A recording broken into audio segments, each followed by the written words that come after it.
présenter. Bonjour, je suis Laetitia Morin de Santi.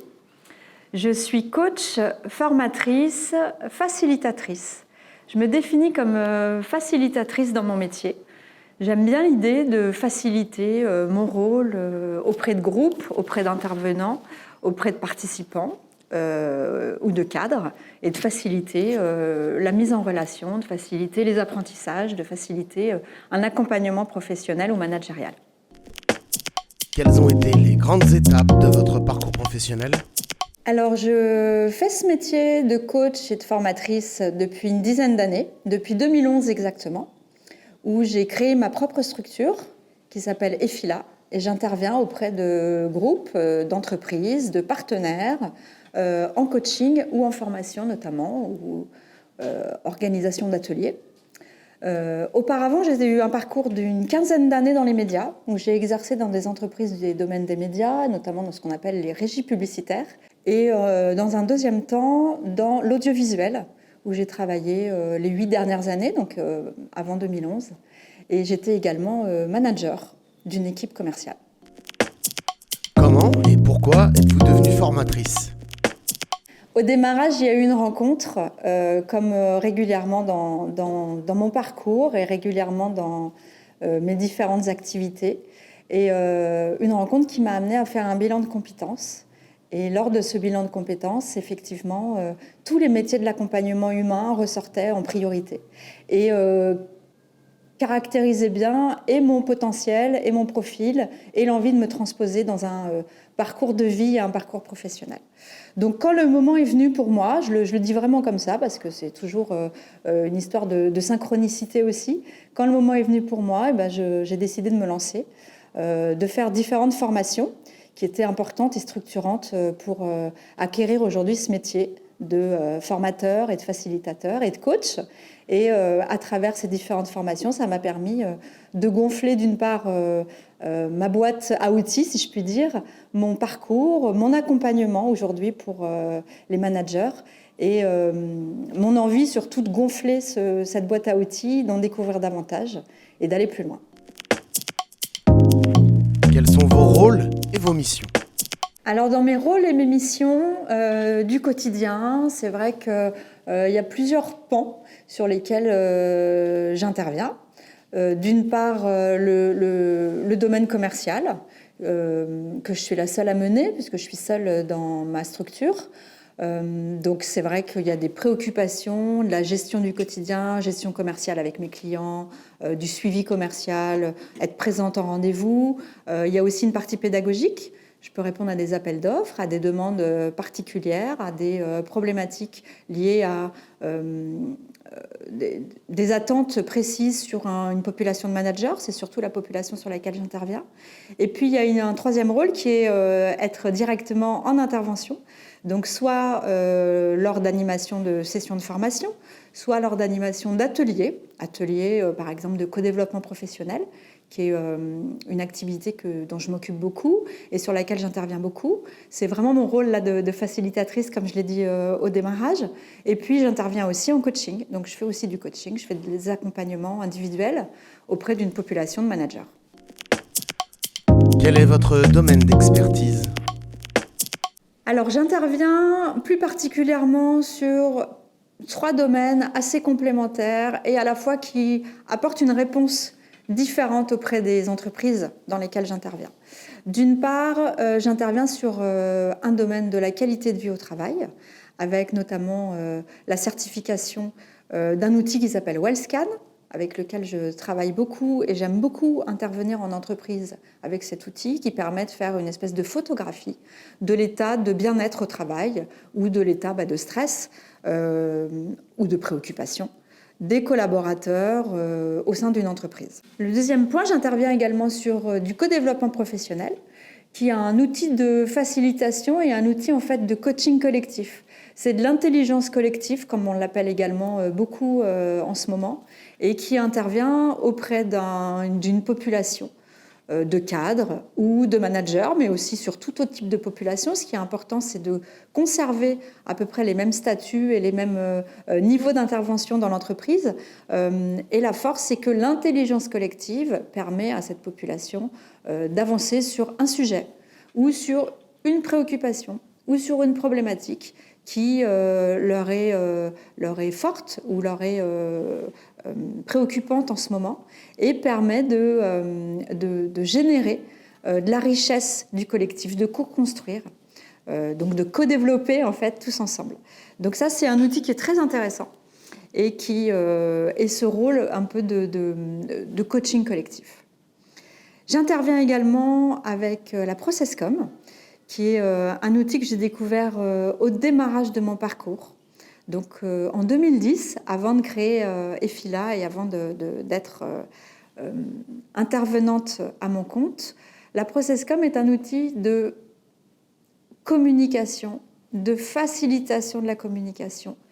Un outil qui permet de se centrer sur l'individu ou les individus avec lesquels on est en interaction.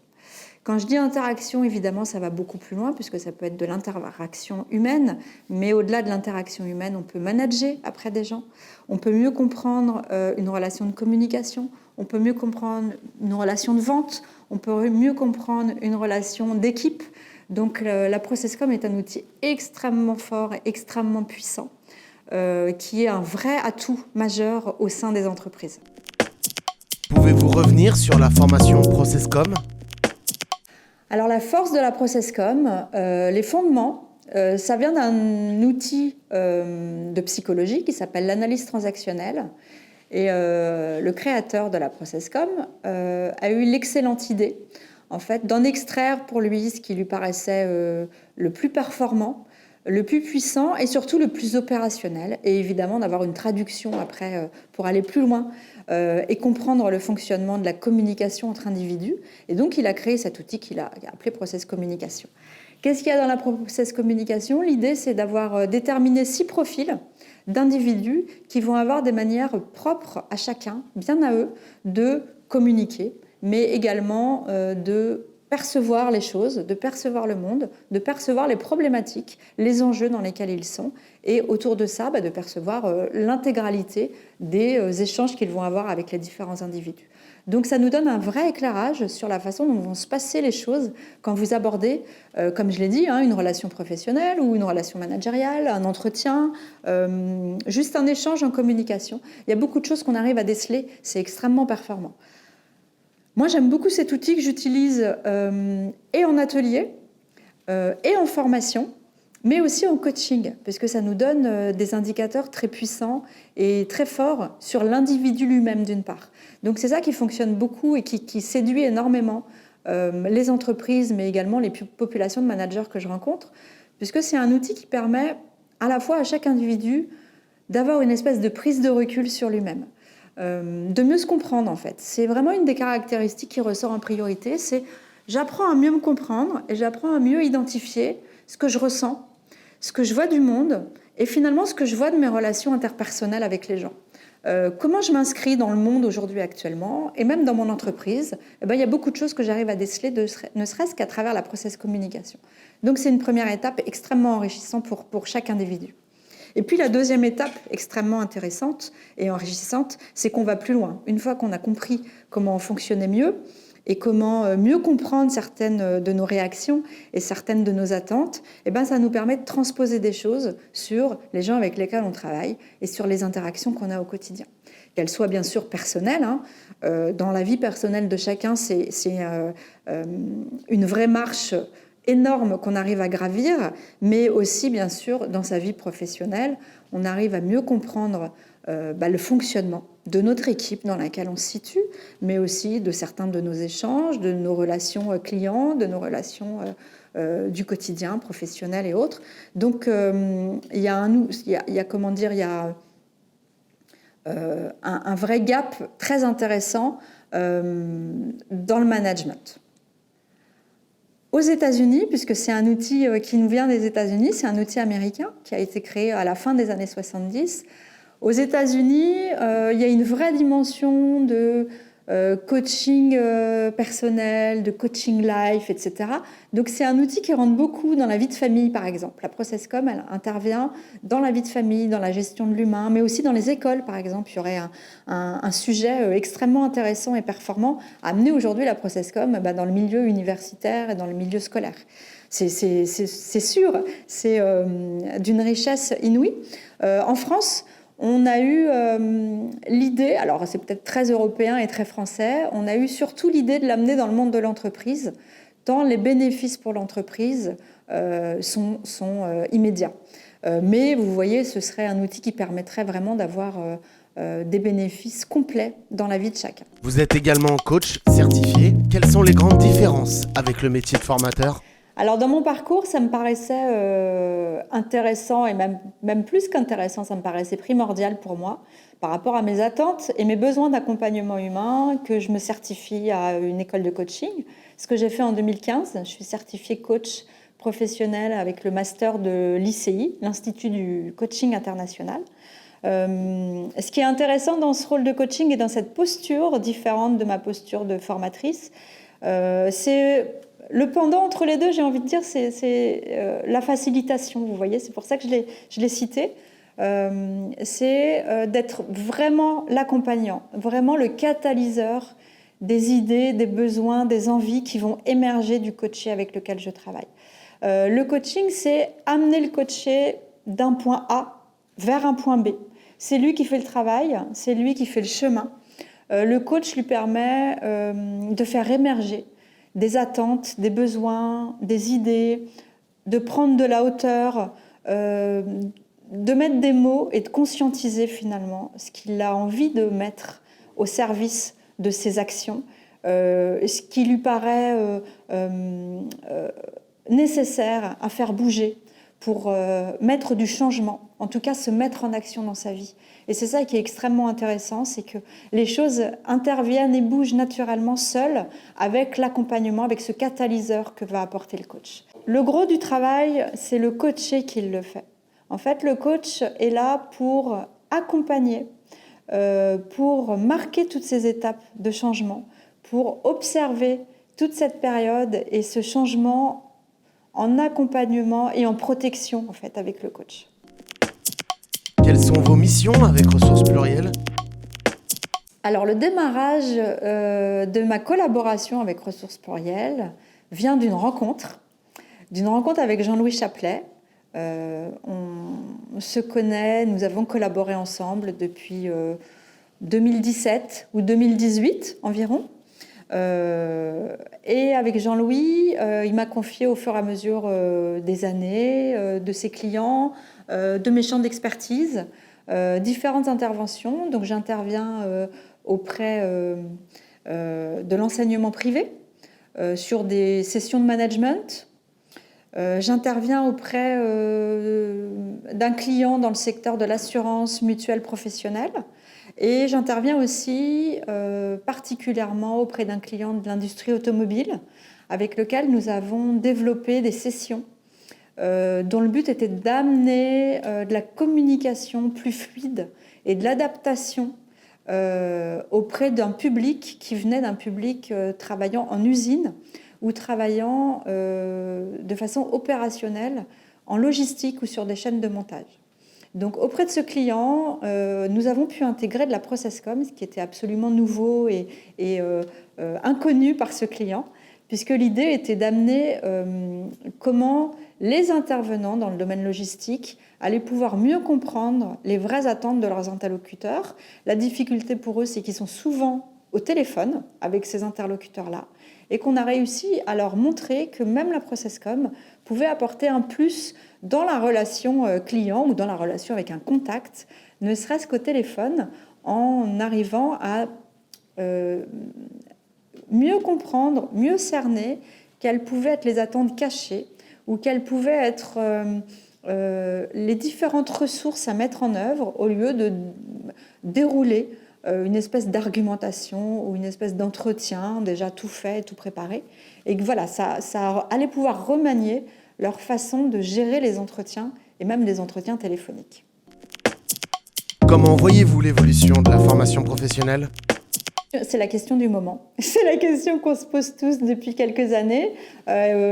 Beaucoup de sujets qui interviennent dans le domaine de la formation professionnelle, d'une part en termes de responsabilité ou légale, si je puis dire, ou d'attente pour cadrer ce milieu-là, avec aujourd'hui, par exemple, une nouvelle certification importante à avoir dans notre métier comme Calliope, permettant de régulariser un peu tous les organismes de formation qui intervenaient dans le domaine de la formation. Donc ça, c'est déjà une première réglementation qui est très importante et qui a échéance fin 2021.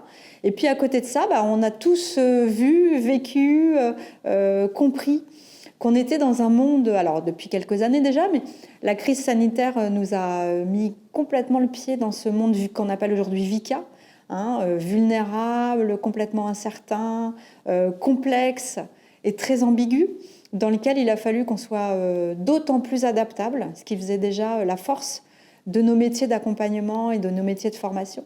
Donc l'adaptabilité, ça a été le mot-clé depuis mars 2020. Et évidemment, toutes les adaptations qu'on a pu faire de notre métier, notamment avec les outils technologiques aujourd'hui et les outils digitaux. Donc demain, la formation professionnelle, j'imagine qu'elle va être énormément centrée sur ce qu'on a pu faire et ce qu'on a pu mener depuis un an. C'est-à-dire que retour, comme on dit, au présentiel à 100%, je ne suis pas certaine que ce soit aujourd'hui dans les attentes d'une part des entreprises et d'autre part des participants. Je pense qu'on va garder le meilleur des deux, à savoir mener des choses, des ateliers, de la formation, de l'accompagnement, en distanciel, avec des outils digitaux, mais avec aussi des mises en situation qu'on arrive à faire et à adapter en distanciel. Et puis, bien sûr, des champs de l'humain qui sont tellement importants dans nos métiers, et des moments où il y aura ces vraies rencontres humaines qui sont importantes. Alors, est-ce que ce seront plus des moments en tête-à-tête ou est-ce que ce seront encore des moments en collectif ? Et pour générer de l'intelligence collaborative ou de générer du collaboratif, justement, je ne sais pas encore comment ça va intervenir. Je pense que les deux sont intéressants, les deux sont à garder et les deux sont en tout cas possibles maintenant. C'est ça qui est bien, c'est qu'on sait faire. On a montré qu'on savait faire et on a montré surtout que les gens, les participants et les différents coachés, en tout cas les différents groupes et stagiaires, qu'on pourrait dire, sont demandeurs de ces deux formes. Un mot pour conclure ? Oui, alors pour la fin, je reviendrai en fait sur moi ce qui me motive beaucoup et ce qui m'anime dans mon métier, qui est l'humain et qui est la relation aux autres et accompagner les individus, l'être humain. Donc que ce soit à travers ma collaboration avec Ressources Plurielles ou avec tous les participants et tous les coachings que je rencontre, voilà, ce qui m'anime aujourd'hui et ce qui me transpose pour l'avenir, c'est vraiment être lié à l'humain. Quelles que soient les formes que ça prendra demain, en présentiel, en blended, en distanciel ou avec tous ces outils technologiques, ce qui restera, je crois, même en plus d'apprentissage de cette crise sanitaire, c'est que l'humain est important avant tout.